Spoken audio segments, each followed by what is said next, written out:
Kenny there.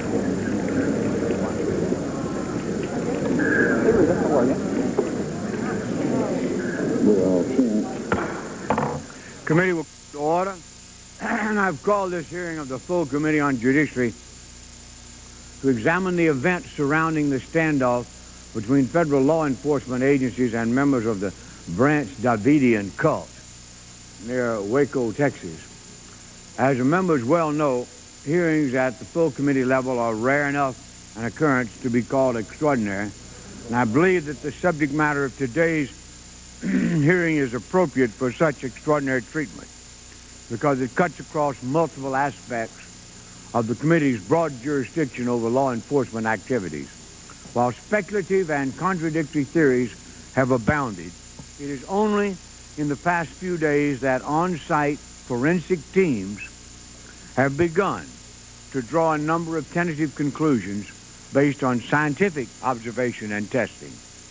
That's all for the best, even if it departs from the scripts of the made-for-television movies already in production.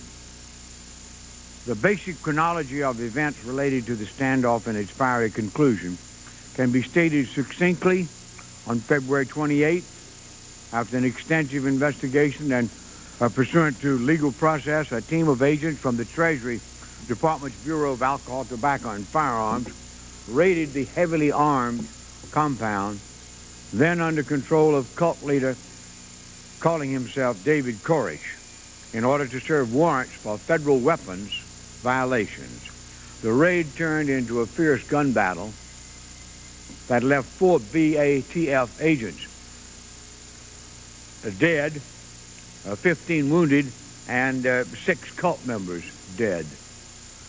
There ensued a standoff for the next 51 days, during which time the Federal Bureau of Investigation assumed the lead law enforcement responsibility and attempted through a variety of tactics to persuade Koresh to lay down his weapons, let the adult and juvenile cult members leave the compound, all to no avail. Finally, on April the 19th, the FBI undertook a major action to inject tear gas into the compound in an effort to drive the occupants out.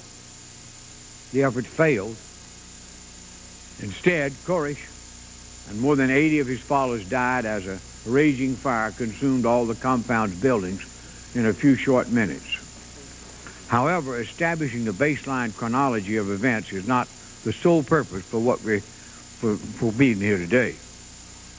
Rather, it is to hear from the 3 law enforcement officials directly responsible for the actions and the choices taken in Waco so that we can understand the decision-making process behind the events. Now, I don't relish playing omniscient second-guesser when there are still facts to be ascertained, evidence to be adduced. And given the instant experts that pop up everywhere in the press, I may be in a distinct minority.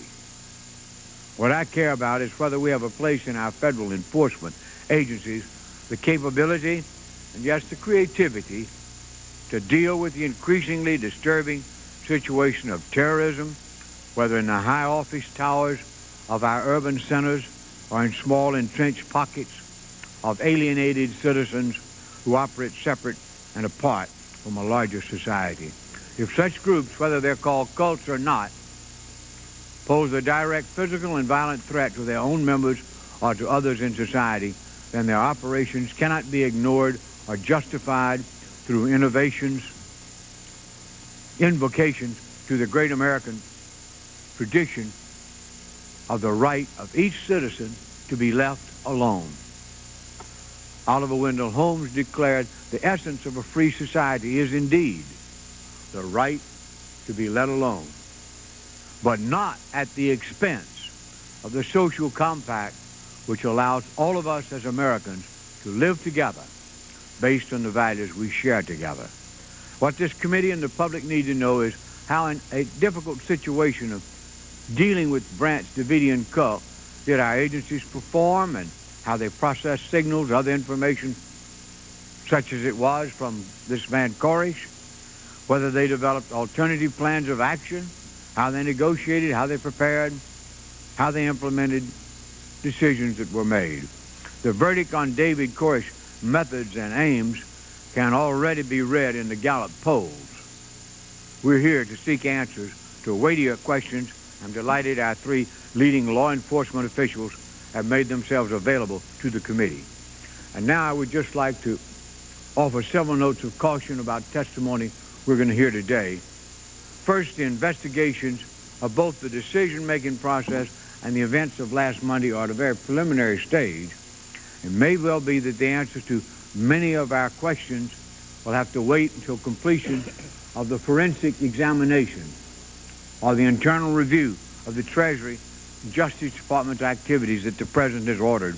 And secondly, it may be that the witnesses will be reluctant to respond to some questions because they might expose investigative sources and methods or could jeopardize the pending criminal actions against a number of cult members relating to the deaths of 4 BATF agents. I believe that people of goodwill can easily accommodate both these considerations and Congress's need for accurate and complete information.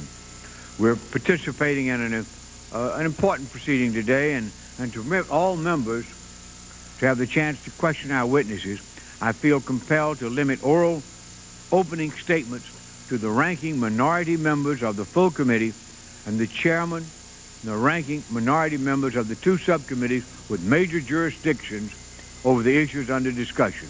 Of course, all members are free and encouraged to submit individual statements for the record at this point. And so at this point, I would yield to my distinguished friend from New York, Mr. Ham Fish.